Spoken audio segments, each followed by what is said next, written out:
Hola, mi nombre es Andrea Estefanía Morera García. Soy estudiante del sexto semestre de la licenciatura en Educación Infantil de la Corporación Universitaria Minuto de Dios.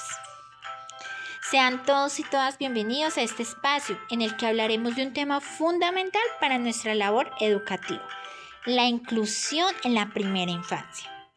Este video está dirigido especialmente a docentes, agentes educativos, estudiantes de pedagogía y educación infantil, familias y cuidadores, profesionales de apoyo como psicólogos, terapeutas ocupacionales y fonoaudiólogos, y en general a todas las personas interesadas en construir espacios educativos más inclusivos. A lo largo de este video hablaremos sobre qué significa realmente incluir. Conoceremos algunos fundamentos y normas que respaldan la educación inclusiva en Colombia. Revisaremos diferentes modelos y estrategias pedagógicas. Y finalmente veremos por qué la inclusión requiere del trabajo conjunto entre la familia, la escuela, los profesionales y la comunidad. Porque hablar de inclusión no es solamente hablar de discapacidad, es reconocer que cada niño y que cada niña es diferente, tiene capacidades, necesidades, intereses, formas de aprender y maneras particulares de participar. Por eso la pregunta no debería ser si un niño puede adaptarse a la escuela, sino qué podemos transformar nosotros para que todos puedan estar, participar, aprender y sentirse parte. Así que los invito a acompañarme en este recorrido. Para comenzar es importante preguntarnos qué significa realmente incluir. Muchas veces pensamos que inclusión significa simplemente permitir que un niño esté dentro de un aula, pero la inclusión va mucho más allá de estar presente. Incluir significa participar, aprender y pertenecer. Esto implica reconocer la diversidad, identificar y eliminar barreras y ofrecer diferentes oportunidades para que cada niño y cada niña puedan participar de acuerdo con sus posibilidades. Por ejemplo, la participación significativa, que todos tengan su voz y puedan expresar sus ideas. La equidad significa comprender que no todos necesitan exactamente lo mismo y que en ocasiones debemos ofrecer apoyos diferentes para calzar oportunidades similares. También está la accesibilidad, que implica eliminar barreras físicas y comunicativas, actitudinales y pedagógicas.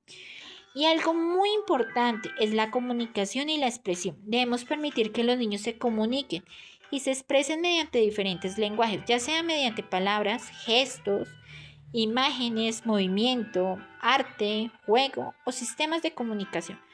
Por eso la inclusión no cambia al niño para adaptarlo al aula, transforma el entorno para que todos puedan crecer y aprender juntos. Ahora bien, la inclusión educativa no depende solamente de la voluntad de un docente o de una institución. En Colombia existe un marco normativo que reconoce la educación como un derecho. Podemos comenzar con la Constitución Política de 1991, que reconoce principios relacionados con la igualdad, los derechos y la protección integral de las personas. Posteriormente encontramos la Ley 115 de 1994, Ley General de Educación, que reconoce la educación como un derecho y como un servicio público con función social. También tenemos la Ley 1618 de 2013, relacionada con la garantía y el ejercicio pleno de los derechos de las personas con discapacidad, incluyendo aspectos como la inclusión, la accesibilidad, las acciones afirmativas y los ajustes razonables. Y encontramos también el decreto 1421 del 2017 que reglamenta la atención educativa a las personas con discapacidad dentro del marco de la educación inclusiva. Entonces, cuando hablamos de inclusión, estamos hablando de un derecho, no de un favor o de una ayuda, que se concede solamente cuando alguien quiere hacerlo.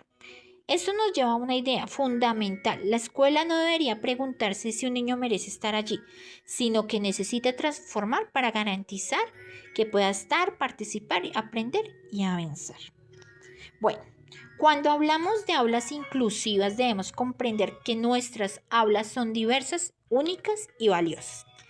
Podemos encontrar niños y niñas con discapacidad visual, auditiva, física o intelectual, pero también encontramos diferentes formas de neurodiversidad, necesidades de comunicación y lenguaje, y una gran diversidad cultural, étnica, lingüística y familiar. Por ejemplo, Un niño con discapacidad visual puede requerir materiales táctiles, contrastes o recursos auditivos. Un niño con discapacidad auditiva puede beneficiarse de apoyos visuales, gestos o, cuando corresponda, la lengua de señas.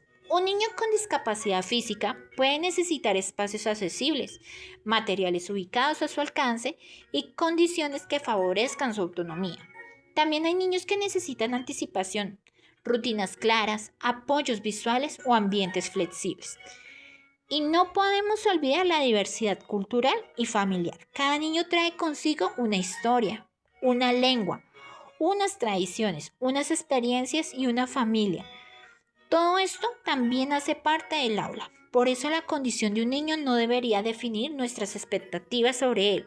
Lo que debemos orientar en nuestra práctica son sus capacidades, sus intereses y los apoyos que necesitan para participar. Bueno, para además hablar desde la teoría, es importante mirar la realidad. Como lo van a ver en mi diapositiva, encontramos algunas cifras que nos permiten dimensionar los avances y también los retos que todavía existen.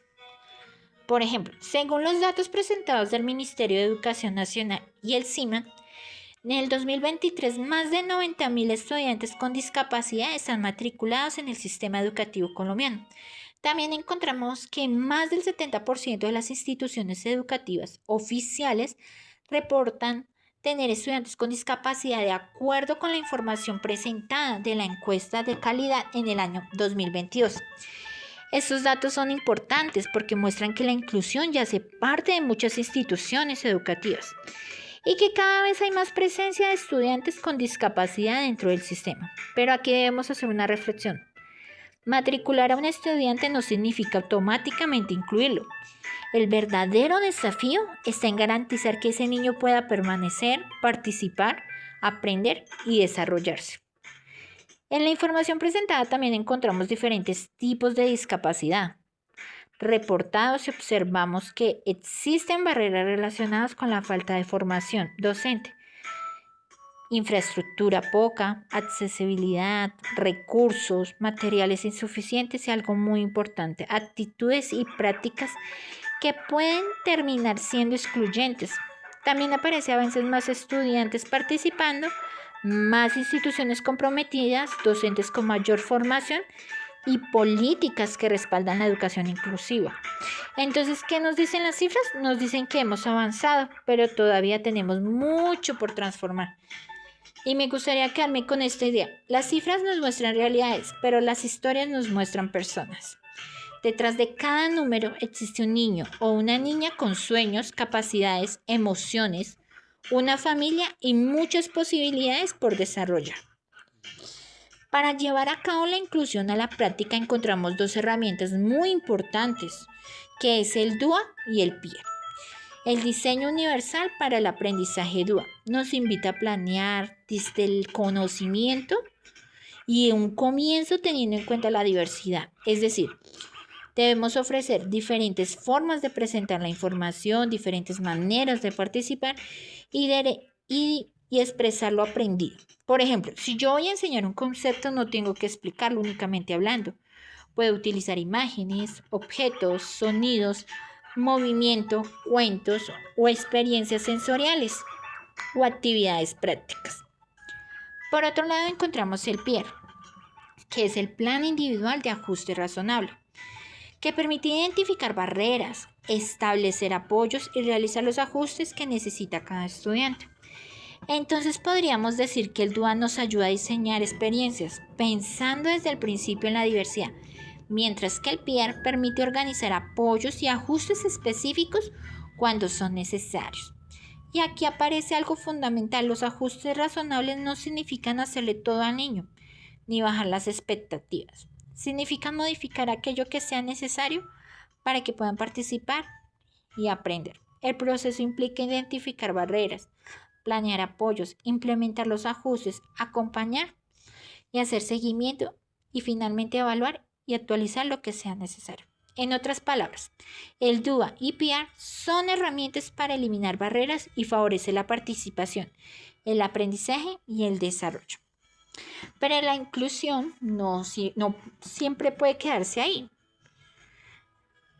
Debemos implementar documentos o conceptos. Necesitamos llevar esta práctica a la experiencia cotidiana. En ese sentido, encontramos diferentes propuestas y modelos pedagógicos que pueden favorecer una educación más inclusiva. Uno de ellos es el enfoque de Balongo y Mérida, que plantea una práctica reflexiva, flexible y contextualizada, reconociendo la diversidad como una riqueza y no como un problema. También encontramos el aprendizaje significativo y experiencial, donde el conocimiento cobra sentido cuando se conecta con la vida, los intereses y las experiencias de cada niño y niña. Otros recursos son los proyectos de trabajo, porque permiten integrar diferentes áreas del desarrollo y a partir de los intereses de cada grupo. También encontramos la psicomotricidad adaptativa, entendiendo que el movimiento también es una forma de comunicación, expresión y aprendizaje. Y por supuesto, tenemos el juego como eje central. En la primera infancia, jugar no es simplemente pasar el tiempo. A través del juego los niños exploran, relacionan, resuelven problemas, desarrollan habilidades y construyen aprendizajes. Por eso una pedagogía inclusiva no es simplemente una receta única, es una actitud, una decisión y una práctica diaria. Se trata de diseñar experiencias significativas en las que todos podamos participar, aprender y disfrutar. Ahora quiero llevar estas ideas a situaciones más concretas. Algunas experiencias pedagógicas inclusivas que podemos implementar en la primera infancia son los proyectos de trabajo, porque parte de los intereses de los niños y permiten que cada uno participe desde sus posibilidades.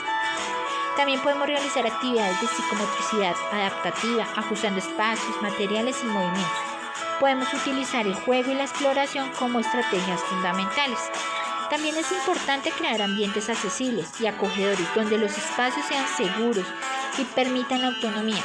En comunicación podemos utilizar pictogramas, imágenes, gestos, cuentos, rutinas visuales, tecnología o lengua de señas. Los cuentos inclusivos también son una excelente herramienta porque permiten que los niños conozcan diferentes realidades y desarrollen empatía y respeto.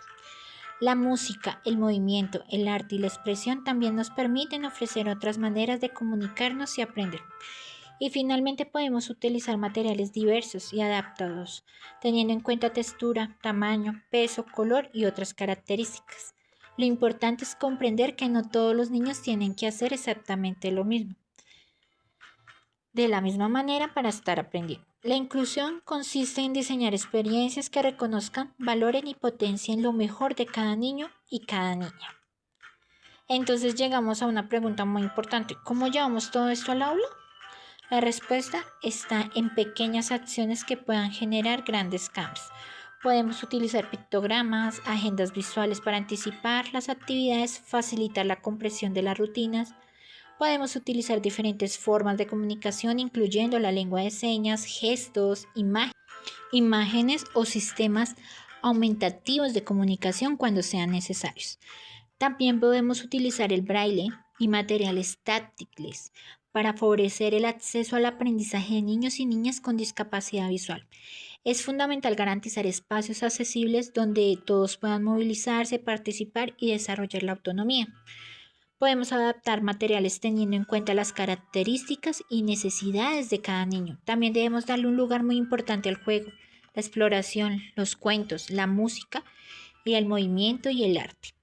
Y algo que atraviesa todas estas estrategias es el trabajo colaborativo, porque aprender juntos ayudamos y respetamos también, que es una forma de construir la inclusión. A veces podemos pensar que para hacer inclusión necesitamos grandes recursos o transformaciones muy complejas, sin embargo muchas veces podemos comenzar con acciones sencillas. Podemos utilizar un lenguaje inclusivo y respetuoso, evitando etiquetas, reconociendo las capacidades. Podemos establecer rutinas claras y visuales, especialmente para quienes necesitan anticipación. Podemos ofrecer materiales diversos para que cada niño encuentre una forma de explorar y aprender. También podemos realizar adaptaciones razonables en los tiempos, espacios, tareas o formas de evaluación. Podemos utilizar el juego, el arte, la música y el movimiento como diferentes medios de expresión. Y algo que considero muy importante es celebrar los avances. No debemos comparar a un niño con otro, debemos reconocer su propio proceso y valorar cada pequeño logro. Porque una palabra amable, una adaptación, una oportunidad para participar o simplemente escuchando a un niño puede generar un gran impacto enorme en él. La inclusión se construye con intención, se sostiene con empatía y se transforma en acciones diarias. Por supuesto, construir aulas inclusivas también implica enfrentar retos. Entre ellos encontramos las actitudes y prejuicios porque todavía existen estereotipos que pueden limitar las oportunidades de los niños. También encontramos la falta de recursos materiales y formación. Otros retos son los currículos, demasiado rígidos que no siempre responden a las necesidades de los estudiantes. También está el tiempo y la sobrecarga que pueden enfrentar los docentes. Pero frente a estos retos también existen oportunidades. Podemos construir aulas diversas y flexibles, docentes más empáticos y creativos, familias y comunidades que sean aliadas y sobre todo reconocer a los niños y niñas como protagonistas. ¿Qué podemos hacer nosotros? Primero, informarnos y reflexionar sobre nuestras propias prácticas. Segundo, desarrollar la empatía. Tercero, comunicarnos de manera abierta y respetuosa. Cuarto, colaborar con todos los actores educativos. Y quinto, aprender a celebrar cada avance. Porque la inclusión no es un destino al que llegamos una sola vez, es un compromiso diario. Para que la inclusión realmente funcione, nadie puede trabajar completamente solo. Necesitamos construir redes de apoyo. La familia es una aliada fundamental porque conoce profundamente al niño, su historia, sus intereses, sus fortalezas, las estrategias que funcionan en casa. Los docentes tenemos la responsabilidad de diseñar experiencias significativas, observar, acompañar, adaptar nuestra estrategia. También necesitamos comunicación con profesionales, instituciones y programas que puedan brindar apoyos cuando sea necesario. La comunicación debe ser abierta, clara y respetuosa. Además, necesitamos formación continua para mejorar nuestras prácticas y aprender nuevas estrategias. Y algo muy importante, debemos evaluar nuestras acciones, escuchar a las familias y a los niños y ajustar aquello que no esté funcionando. La inclusión se fortalece cuando construimos alianzas, escuchamos, aprendemos y actuamos juntos, porque cuando una familia, un docente o un profesional o una institución trabajan hacia el mismo objetivo, las posibilidades de acompañar al niño aumentan. Y precisamente aquí quiero detenerme en algo fundamental. ¿Quién hace posible la inclusión? Primero está la familia. La familia aporta conocimiento profundo sobre el niño, su historia, sus necesidades. También brinda apoyo, emociones y continuidad a la estrategia que pueden desarrollarse en la casa.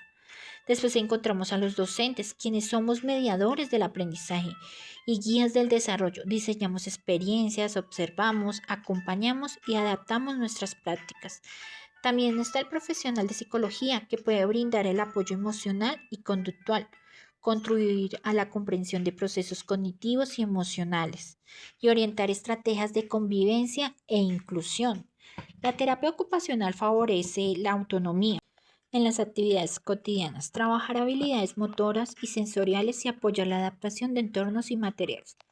La fonoaudiología puede fortalecer la comunicación oral y no verbal y trabajar aspectos relacionados con el lenguaje, habla, voz y escucha, además de proponer estrategias para favorecer la interacción. Y por supuesto está la institución educativa, que debe generar ambientes accesibles, seguros e inclusivos, gestionar apoyos y recursos y promover una cultura de respeto y equidad.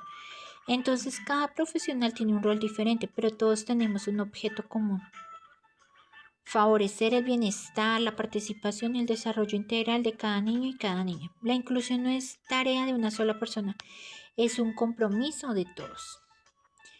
Bien, cuando hablamos de inclusión también hablamos de historias. Cada niño que logra participar en una actividad, comunicarse, hacer un amigo, desarrollar una habilidad o sentirse valorado nos demuestra que las oportunidades pueden transformar vidas. Estas historias nos recuerdan que todos tenemos algo que aportar, también nos enseña a desarrollar empatía, porque cuando conocemos la realidad del otro podemos comprender mejor sus necesidades y construir un puente de respeto. Y los desafíos no deben ser vistos únicamente como dificultades, también pueden convertirse en oportunidades para aprender, buscar soluciones y reconocer avances. Por eso, crear ambientes donde todos permanezcan significa construir espacios seguros, acogedores y accesibles. Y cuando colaboramos, compartimos ideas y nos apoyamos, construimos aulas más justas, creativas y felices. La inclusión no es la historia de unos pocos, es la historia de todas y todos. Después de recorrer todos estos temas, considero que la inclusión nos deja varias reflexiones. La primera es que la inclusión es un derecho. Todos los niños y niñas tienen derecho a aprender, participar y ser valorados. La segunda es que la diversidad no debe verse como un problema. La diversidad enriquece nuestras aulas porque nos permite aprender desde diferentes perspectivas. La tercera es que las pequeñas acciones realmente importan. Una adaptación, una palabra respetuosa, una oportunidad para participar o una estrategia diferente pueden marcar una gran diferencia. También comprendí que el docente tiene un papel fundamental como agente de cambio. Nuestra actitud creativa y compromiso pueden transformar la experiencia educativa y abrir puertas para todos, pero tampoco podemos hacerlo solos. Cuando aprendemos juntos, colaboramos y nos sentimos parte, construimos comunidades educativas más solidarias y finalmente la inclusión es un compromiso que continúa, no termina cuando termina una clase o un periodo académico o un año escolar. La inclusión es una forma de relacionarnos, de entender la educación. Como futura docente de educación infantil, este tema también me deja una reflexión personal. Entiendo que ser maestra no significa solamente enseñar contenidos, también significa observar, escuchar, comprender y reconocer a cada niño como una persona única. Esta experiencia me hace pensar que muchas veces las barreras no están en el niño, sino en el entorno, en nuestras expectativas o en la manera como estamos enseñando. Por eso quiero ser una docente que no pregunte primero, ¿qué le pasa a este chico o a este niño? Sino que también se pregunte, ¿qué puedo cambiar yo para que pueda participar? Quiero aprender a diseñar experiencias más flexibles, utilizar diferentes formas de comunicación, valorar los pequeños avances y trabajar de manera colaborativa con las familias y con otros profesionales.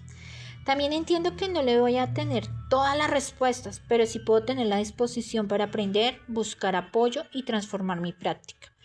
Porque cada niño y cada niña merece sentirse visto, escuchado, respetado y capaz. Y para mí, esa es una de las responsabilidades más bonitas de ser maestra. Para concluir, puedo decir que la educación inclusiva en la primera infancia implica mucho más que permitir que todos estén dentro de un mismo espacio. Primero, la inclusión es un derecho y debemos garantizar la participación, el aprendizaje y la pertenencia de todos los niños y niñas.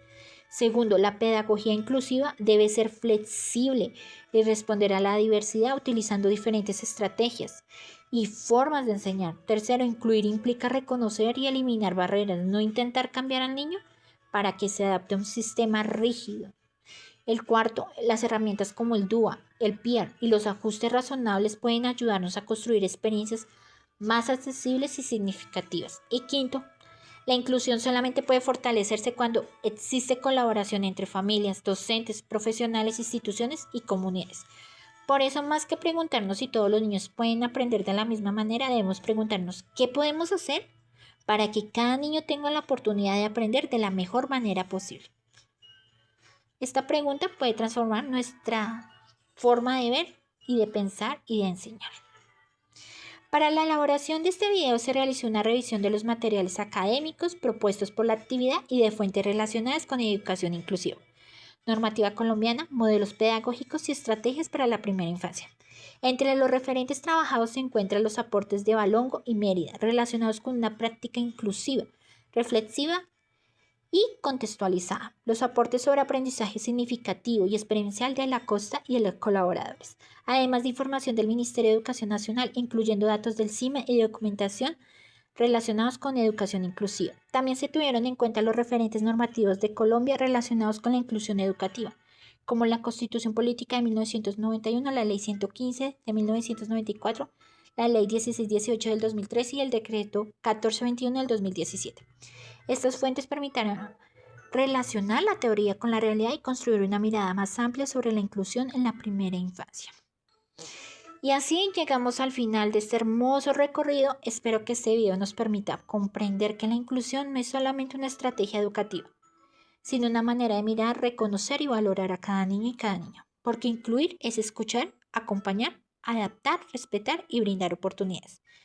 Como docentes tenemos la posibilidad de transformar nuestras aulas con pequeñas acciones que pueden generar grandes cambios. Y quiero cerrar con una frase que resume todo lo que hemos trabajado. La inclusión no es llegar todos al mismo lugar, sino que todos tengamos la oportunidad de aprender y participar. Muchas gracias por acompañarme en este espacio. Soy Andrea Estefanía Morera García, estudiante de la licenciatura en Educación Infantil. Y recuerde, cuando trabajamos juntos, eliminamos barreras, multiplicamos oportunidades y construimos un futuro más justo e inclusivo para cada niño y cada niña. Muchas gracias y hasta una próxima oportunidad. Bye.